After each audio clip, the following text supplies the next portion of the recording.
Hello guys. यहाँ हम steno for all YouTube channel के माध्यम से हिंदी और इंग्लिश स्टेनोग्राफी की क्लास उपलब्ध करा रहे हैं, जिसमें हम आपको बिल्कुल शुरुआत से लेकर उच्च गति पर डिक्टेशन उपलब्ध कराते हैं। आज यह हमारा 80 शब्द प्रति मिनट की गति पर डिक्टेशन का पोर्शन है, जिसमें हम आपको 80 शब्द की गति के आधार पर 800 शब्दों की डिक्टेशन देंगे, जो कि 10 मिनट की होगी। सभी तैयार रहें। रेडी।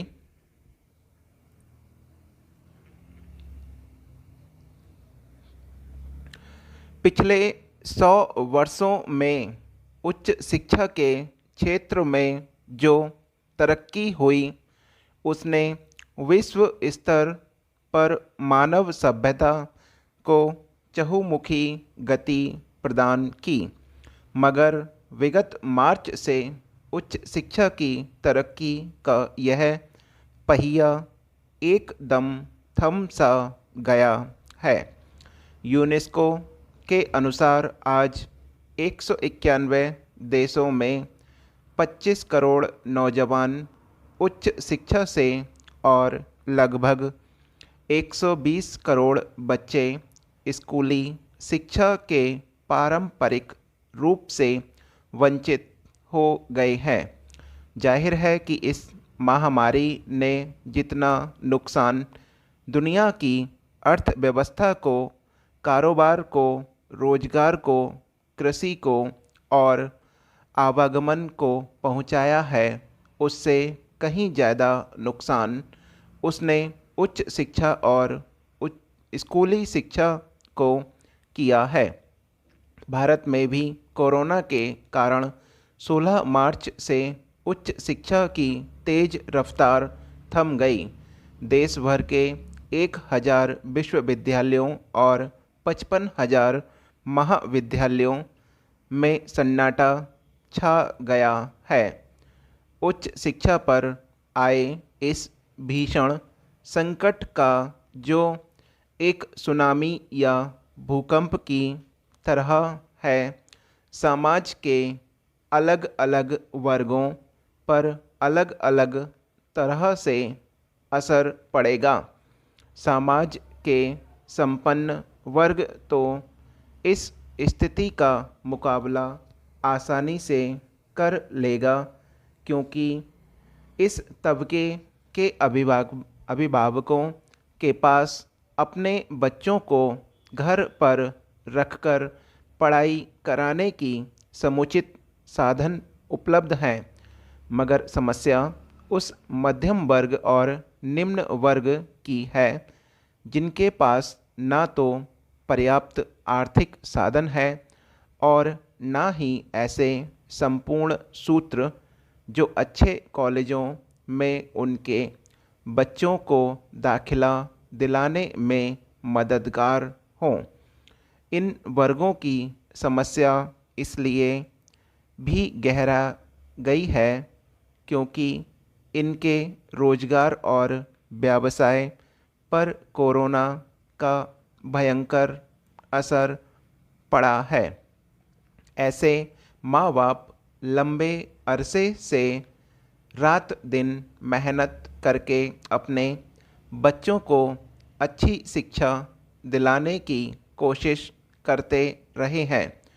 उन्हें उम्मीद रहती है कि उनकी संतान अच्छे कॉलेज या यूनिवर्सिटी में दाखिला लेकर अच्छी नौकरी हासिल कर सकेगी।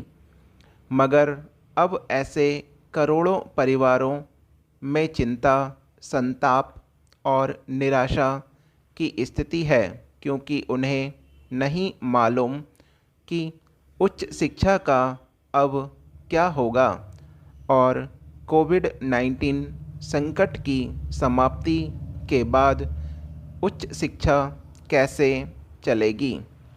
इस महामारी ने दुनिया के ज़्यादातर देशों की तरह भारत की अर्थव्यवस्था को जिस तरह से भारी नुकसान पहुंचाया है, उसके कारण मध्यम वर्ग और गरीब तबके के करोड़ों परिवारों को लगने लगा है कि जिंदा रहने के लिए ही अब ज़रूरी खर्चों का इंतज़ाम करना भारी पड़ रहा है। तो फिर पढ़ाई लिखाई के लिए धन कहाँ से जुटाएंगे? बहुत से परिवार सरकारी और निजी बैंकों में शिक्षा ऋण लेकर काम चला लेते थे, लेकिन लॉकडाउन की वजह से अब इसमें भी कई रुकावटें हैं। कोविड-19 संकट गरीब देशों के लिए खासतौर से घातक होगा। हमारे शिक्षण संस्थानों में आपको ऐसे लाखों विद्यार्थी मिल जाएंगे जो छोटी मोटी नौकरियां करके या ट्यूशन आदि पढ़ाकर अपनी पढ़ाई लिखाई का खर्च जुटा रहे हैं। आज इन युवक युवतियों के छोटे मोटे रोजगार और अंशकालीन कामकाज खतरे में पड़ गए हैं। लाखों ग्रामीण और कस्बाई नौजवान का शहर में किराए के मकान में रहकर पढ़ाई लिखाई करना मुश्किल हो गया है। इसलिए उच्च शिक्षा की नीति निर्धारकों का ध्यान इस तबके पर सबसे पहले जाना चाहिए। इसके पास पढ़ लिखकर आगे बढ़ने का जज्बा तो है, लेकिन समुचित साधन नहीं है। मानव संसाधन विकास मंत्रालय यूजीसी और आईसीसीटीई ने कोविड-19 के कारण घोषित लॉकडाउन की अवधि में महाविद्यालयों और विश्वविद्यालयों को ऑनलाइन माध्यम से बाकायदा कक्षाओं के संचालन, प्रैक्टिकल, मौखिक परीक्षा, प्रवेश प्रक्रिया, कैंपस को खोलने और विद्यार्थियों, शिक्षकों व स्टाफ को कोरोना संक्रमण से बचाने के लिए विस्तृत दिशा निर्देश जारी किए हैं।